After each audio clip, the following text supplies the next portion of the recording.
चौथे चरण का मतदान कल होना है। देश में इस वक्त चुनावी माहौल क्या है, यही जानने की कोशिश की हमारी संवाददाता रीमा पाराशर ने।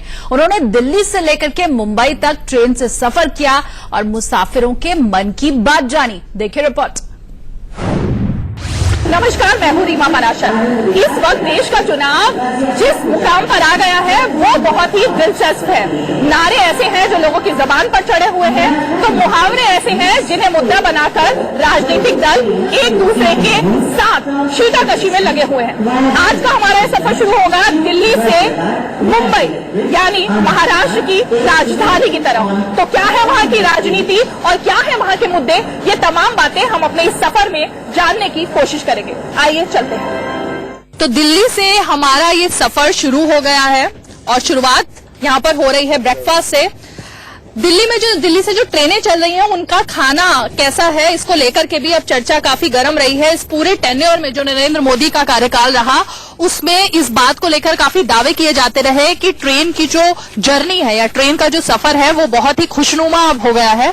इस पर भी हम बात करेंगे, लेकिन फिलहाल तो शुरुआत हम इस बारे में करें कि बीच में एक स्लोगन चला था कि जो ट्रेन में कप दिए जा रहे हैं या फिर कि टिकट जो है उस पर नरेंद्र मोदी का नाम छपा हुआ है। हालांकि उसको लेकर काफी कंट्रोवर्सी रही। फिलहाल हम आपको ये दिखा दें कि हमारी जो यहाँ पे ट्रे मिली है इसमें ऐसा तो फिलहाल हमें कोई भी यहाँ पर पैकेट दिखाई नहीं दे रहा है और कोई ऐसा कप दिखाई नहीं दे रहा है जिसपे कि नरेंद्र मोदी का नाम लिखा हो। तो शुरुआत हम करते हैं अब अपने इस सफर की चुनावी चर्चा से।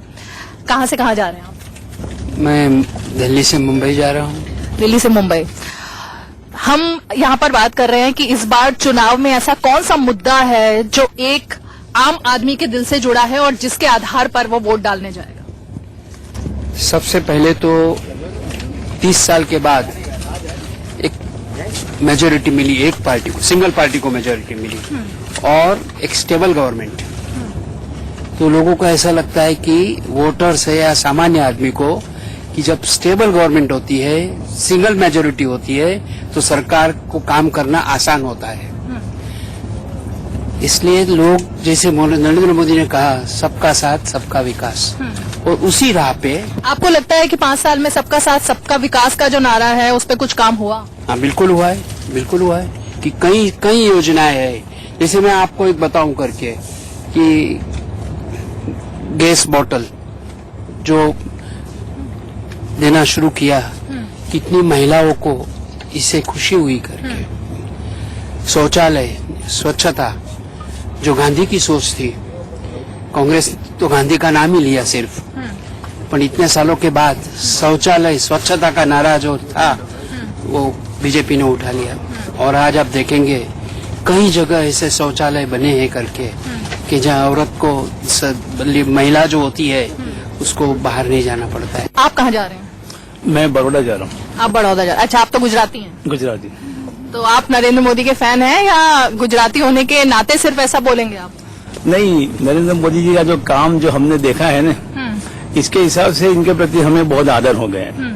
इन्होंने जो हमारे गुजरात में भी पहले जब वो सीएम थे, उस समय पे जो उन्होंने काम किया था वो बहुत ही सराहनीय है। आज अगर आप हमारे गुजरात के सबसे छोटे गांव में भी आएंगे तो वहाँ पे जो स्कूल होती है, गवर्नमेंट की स्कूल, वो भी बहुत ही पक्के मकान में होती है। स्कूलों के आपके लिए इस बार चुनाव में मुद्दा क्या है? मेरे लिए चुनाव में मुद्दा है राष्ट्रवाद। राष्ट्रवाद का कौन सा नारा आपको पसंद आ रहा है? मतलब यही, राष्ट्र प्रथम, देश प्रथम। सबसे पहले देश होना चाहिए, इसके बाद धर्म, जाति वगैरह होना चाहिए। तो आप यानी कहते हैं कि जो साध्वी प्रज्ञा ठाकुर बयानबाजी कर रही हैं राष्ट्रवाद के नाम पर, आपको लगता है वो सही है? राष्ट्रवाद के नाम पे उन्होंने जो कुछ बताया साध्वी प्रज्ञा जी ने, वो अपने हिसाब से, उनकी जो यातनाएं बात अलग है, मगर वो राष्ट्रवादी है ऐसा मैं जरूर मानता हूँ। आप कहाँ जा रही हैं? हम जा रहे हैं रतलाम। रतलाम की नमकीन खाती हैं आप? जी हाँ, पैदा ही वहाँ हुए हैं। हाँ, कैसी लगती है? खा खा के बड़े हुए हैं। हाँ। जी हाँ, काफी तीखी है। हमने भी, आपके न्यूज चैनल जैसी। मैं वही जानना चाह रही थी कि इस बार तो अभी इस वक्त खूब मसाले वाली बातें। तो इस बार चुनाव में ऐसा लग रहा है कि रतलाम का रंग चढ़ गया है क्या नेताओं पर? साध्वी प्रज्ञा ठाकुर एक तरफ बोल रही हैं, दिग्विजय सिंह उन्हें जवाब दे रहे हैं, तो तीखा मीठा पूरा चुनाव हो गया। हाँ, ये बिल्कुल सही है। आपके लिए मुद्दा क्या है चुनाव में इस बार? यही है कि अगर उन्होंने अच्छा काम करा है तो उन्हें आगे ले जाइए, अदरवाइज किसी और को। बिल्कुल। तो आपको लगता है विकल्प सामने है कोई? हाँ, विकल्प क्यों नहीं है? विकल्प तो पहले मोदी जी तो नहीं थे, विकल्प थे क्या? नहीं थे ना। तो बस ऐसे बहुत विकल्प आ सकते हैं, लेकिन अगर काम करा है तो बढ़ेंगे ही वो आगे। आपकी राय क्या है? आप इत्तेफाक रखते हैं इनकी राय से? एज आम नागरिक के हिसाब से मैं बिल्कुल निष्पक्षता से, जो भी सारी हम बात करें, कोई भी चैनल हो या हम खुद हो, निष्पक्षता से बात करें। ऐसा आपको लगता है अगर इस पे बहस की जाए कि कोई एक पार्टी ही है जो मार्केटिंग कर रही है और सामने वाले नहीं कर रहे? नहीं, बिल्कुल नहीं, सभी लोग कर रहे हैं, सारे लोग कर रहे हैं अपने लेकिन चुनाव में तो चुनाव आयोग तक कहता है कि इतनी लिमिट तक आप कर सकते हैं। नहीं, वो ठीक है, बहुत अच्छी बात है। बहुत सारी चीजें होती हैं जो आपको भी मालूम है, सारे लोगों को मालूम है। इम्पोर्टेंट ये है कि जो भी सारी चीज हो, किसी भी नेता को आगे बढ़ाया जाए या उसको वो नहीं किया जाए या उसके खिलाफ बात की जाए, वो निष्पक्ष हो और सही हो, जो शायद बहुत हद तक नहीं हो रहा है। एक हमारे साथ और भी साथी एक यहाँ पर आ गए हैं। आप कहाँ से कहाँ जा रहे हैं? मैं दिल्ली से मुंबई जा रहा हूँ। मुंबई। इस बार आपके लिए क्या मुद्दा है वैसे? जो यूथ है आजकल, उसके लिए सबसे बड़ा एक जो मुद्दा है वो एजुकेशन का है और एम्प्लॉयमेंट का है। और उसमें एक बहुत बड़ा स्टेटिस्टिक जैसे अभी रिसेंटली सामने आया था, पिछले 45 इयर्स का आज तक का अनएम्प्लॉयमेंट रेट जो सबसे ज्यादा हाईएस्ट है।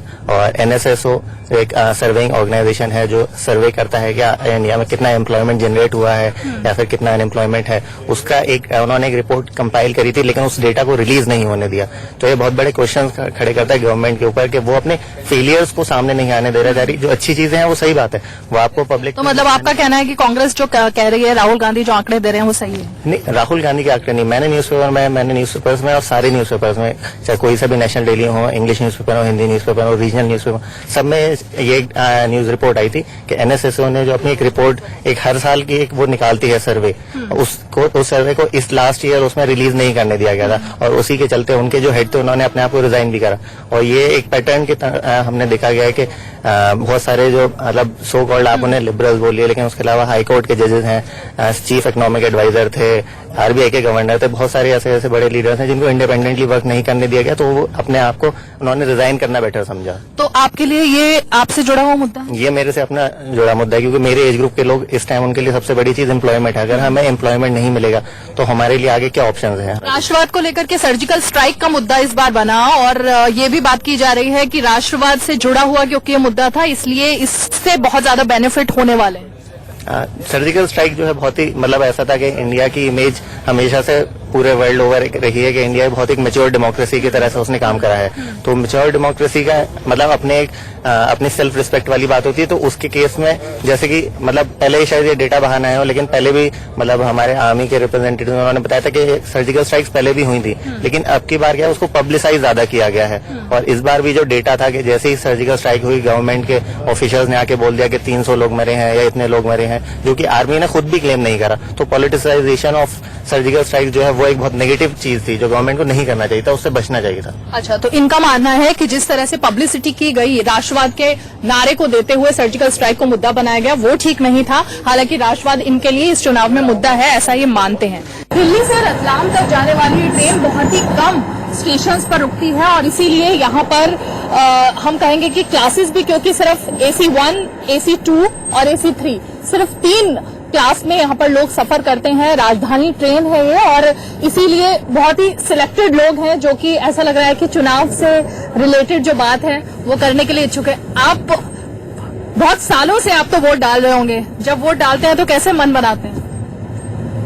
मन डलता है कि कौन से कैंडिडेट खड़े हैं और किस पार्टी के खड़े हैं, तो उसके मुताबिक उस पार्टी ने क्या कहा, क्या वादे किए, क्या पूरे किए, क्या जो वादे करते हैं वो पूरे कर सकते हैं कि नहीं कर सकते, इन बातों को देख के हम वोट डालते हैं। इस बार राजनीति कुछ पहले से अलग लग रही है या चुनाव जैसा हर बार आप देखते हैं वैसा ही लग रहा है?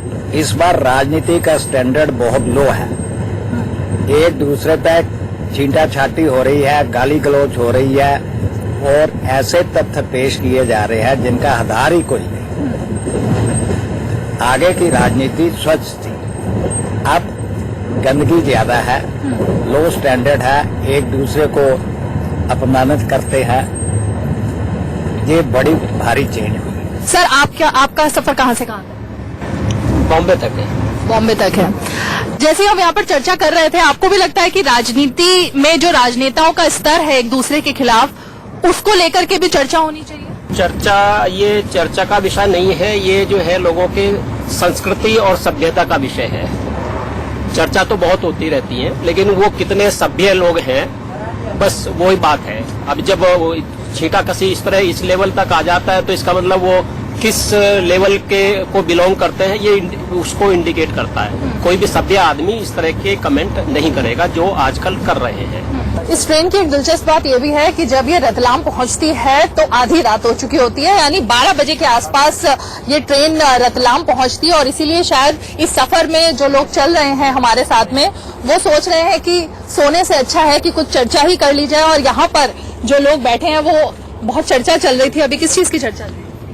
जी, हम अभी वोटिंग की चर्चा कर रहे थे। Like new election is coming on 2019, so we are talking about voting के बारे में क्या चल रहा है? यस, वोटिंग के बारे में कि किसकी गवर्नमेंट किसकी सरकार बनेगी and all that we are talking about. तो आप अभी ये अंदाजा लगा सकते हैं किसकी सरकार बनने वाली? We are Modi fan and we want that कि मोदी की सरकार बननी चाहिए। अच्छा, क्यों मोदी फैन क्यों है? मोदी फैन है because of we so about the country that's कि उस बंदे ने कुछ देश के लिए किया है।